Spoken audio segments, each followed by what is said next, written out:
Maître Olivier Pardo, bonjour. Merci d'avoir accepté l'invitation de Radio Shalom. Je rappelle que vous êtes l'avocat français du Premier ministre israélien Benjamin Netanyahou et vous avez le 28 juillet porté plainte contre X pour des menaces de mort que vous avez reçues dans l'exercice de vos fonctions. Est-ce que vous pouvez nous raconter ce qui s'est passé? Et voilà. Il y a des personnes qui incitent par rendez-vous à mon cabinet. C'est une affaire pénale puisque la personne a déjà fait de longs mois, longues années en prison, qu'il avait été poursuivi dans le cadre d'une tentative d'assassinat d'un autre avocat, fait pour lequel il avait été mis hors de cause par la cour d'assises, et donc demande un rendez-vous. Je le reçois le 16 juillet avec le pôle pénal de mon cabinet, qui comprenait ce jour-là un avocat collaborateur et un stagiaire.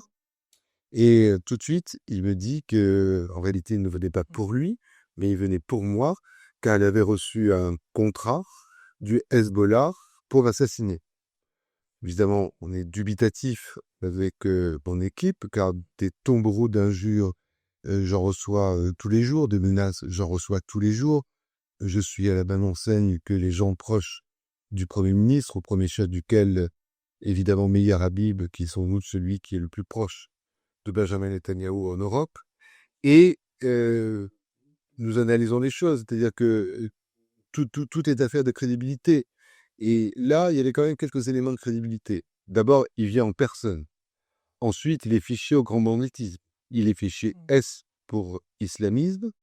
Et donc, même si je suis un ancien magistrat et un ancien avocat, je me soumets avec beaucoup d'humilité au conseil que m'a donné mon bâtonnier.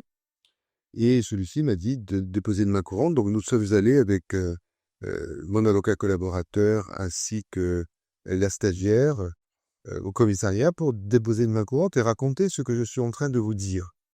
Et là, l'affaire s'est emballée puisque le lendemain, la brigade criminelle a pris l'affaire en main. La procureure de Paris, avec une grande sévérité, m'a contacté également et une information judiciaire a été ouverte.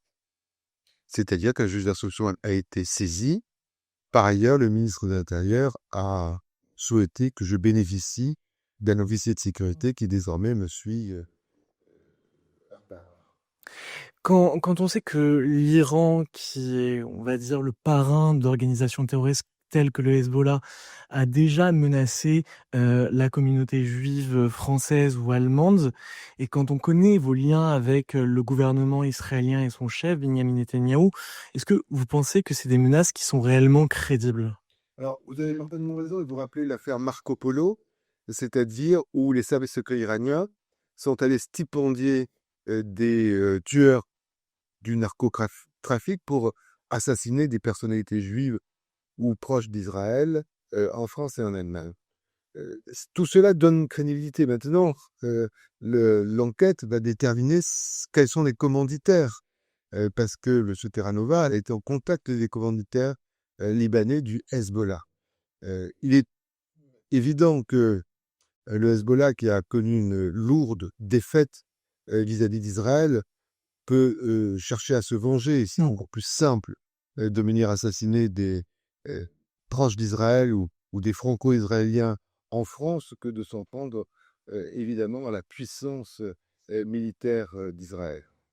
Hier, nous recevions sur notre antenne l'ambassadeur d'Israël en France qui expliquait justement que des puissances comme l'Iran, quand elles ne peuvent pas toucher Israël sur son sol, elles cherchent à viser des cibles hors d'Israël. Est-ce que vous pensez que vous pouvez aujourd'hui faire partie de ces cibles, sachant que vous faites, je le rappelle, partie de l'équipe qui défend Benjamin Netanyahou, notamment devant la Cour pénale internationale?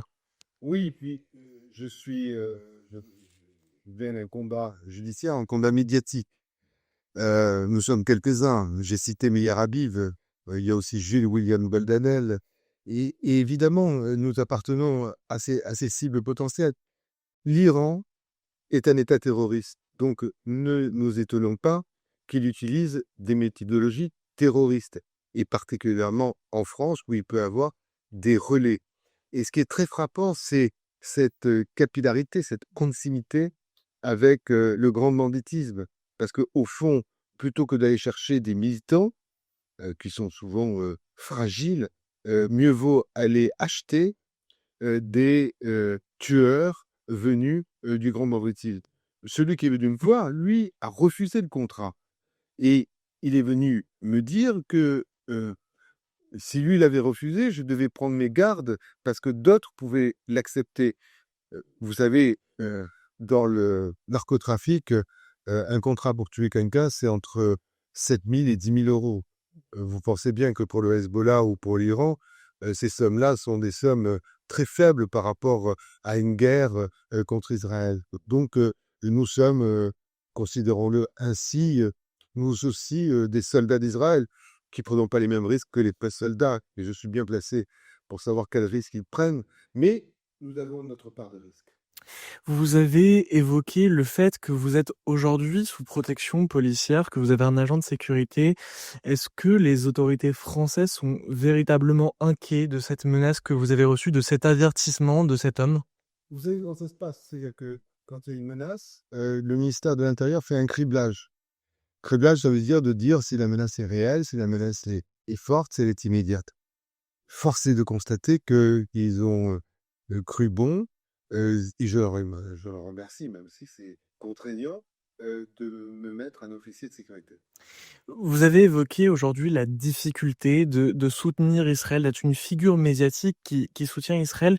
Moi, j'aimerais aller plus loin parce que vous nous avez parlé de personnes comme Meir Habib, comme Gilles William Golnadel, qui sont des personnalités médiatiques très identifiées comme pro-israéliennes, mais aujourd'hui, on a l'impression que la moindre personne de confession juive ou ayant un rapport avec l'État hébreu peut être menacée. Est-ce qu'on va encore plus loin que le soutien affiché à Israël? Oui, parce que nous sommes des combattants pour Israël, mais il y en a qui ne sont que juifs.